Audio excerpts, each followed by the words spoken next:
काहीतरी नवीन ना बाबू आज.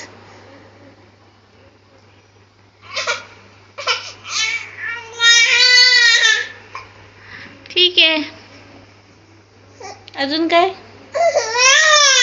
अरे बापरे, एवढा मोठा आवाज. काय? ठीक आहे ठीक आहे.